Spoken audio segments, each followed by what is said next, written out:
En la historia de la filosofía hay un antes y después de Sócrates.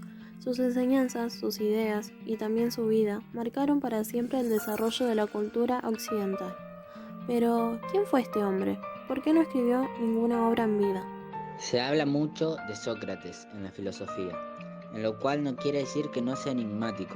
Lo mismo ocurría con Pitágoras, Heráclito o Parménides. Hay que recordar que por aquel entonces la filosofía tenía que ver con prácticamente todo, con política, contrateórica, ética matemática, ciencia e incluso la religión. Si es que tenemos en cuenta que los alumnos de los más importantes pensadores de Atenas hacían enseñanzas de sus maestros, un culto personal. Algo así habría ocurrido con Sócrates, que sabe más por la obra de sus alumnos, principalmente Jenofonte. Jenofonte era un historiador ateniense que, según filósofos como Bertrand Russell, no brillaba precisamente por su inteligencia, y de Platón, que lo emplea como protagonista de sus diálogos, tomándose muchas licencias narrativas. Es difícil determinar, ya que conocemos a Sócrates como una figura histórica. El fin de Sócrates fue un juicio en el que fue procesado y condenado a muerte en el año 399 a.C. Tenía alrededor de 70 años de edad. Este juicio fue muy conmovedor y acabó con la aceptación de la muerte por parte de Sócrates en cumplimiento de la ley. Y eso por más que el juzgado fallase de forma injusta. Lo que se sabe de Sócrates es que fue hijo de un artesano que esculpía piedra llamado Sofronisco. Parece que trabajó en la construcción del Partenón, razón por la cual Sócrates gozó de cierta fortuna que le permitió dedicarse sin problema a la filosofía. Vivió a fines del siglo V a.C., una de las épocas más espléndidas y pacíficas de Atenas. La madre de Sócrates también era una mujer trabajadora. Se llamaba Fenarreta y era partera. Esto es importante porque, tomando como referencia el trabajo de su madre, que era el de ayudar a traer hijos al mundo, Sócrates desarrolla su mayéutica.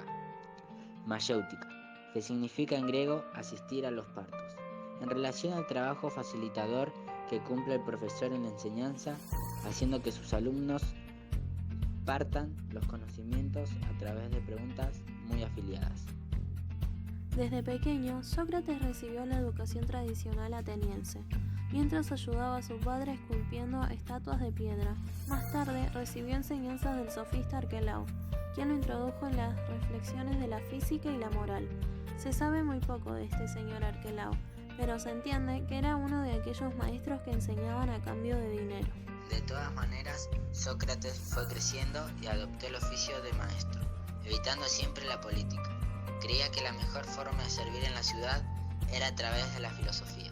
Si bien Sócrates no era de familia rica, gozaba de cierta comodidad financiera que le permitía enseñar sin esperar nada a cambio, probablemente gozando de la satisfacción de ver cómo sus jóvenes alumnos llegaban a conclusiones valiosas. Al menos esos dicen de la historia narrada por sus alumnos.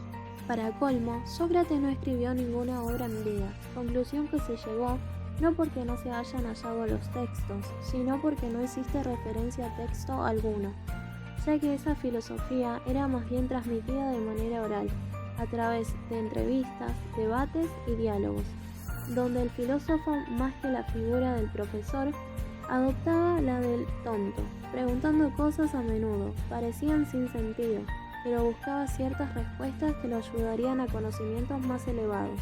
De eso se trataba la mayéutica. Sócrates sirvió en el ejército como todo ciudadano ateniense tenía que hacer, porque la polis no contaba con un ejército permanente. Combatió en la guerra del Peloponeso contra Esparta. Luego se casó con una mujer llamada Jantipa, con la que tuvo 3 hijos. Dicen que la mujer no tenía buena relación con el filósofo, dada la diferencia de edad. Sócrates era 40 años mayor que ella. Ilustración de Auto Baemius, del año 1607, en la que se muestra Jantipa vaciándole una jarra sobre el filósofo.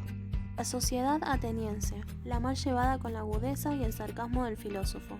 Lo acusaron de pervertir a menores, pero no en el sentido que están pensando, sino con respecto a la democracia y también por introducir a nuevos dioses a su cultura. lo que no venía al caso, porque una de las ideas de Sócrates era máquina de una existencia etérea, sin el consentimiento de ningún dios, como figura explícita. Se dice que estos argumentos eran absurdos, que al final no sean, sino de sospechar que el verdadero motivo que se lo juzgaba a Sócrates era para hacerle pagar por haber aceptado como alumno en el pasado a un oficial espartano, que durante la guerra del Peloponeso había cometido una masacre en Atenas. Sócrates fue al juicio pensando que su vida ya estaba vivida e incluso hizo muy poco para defenderse.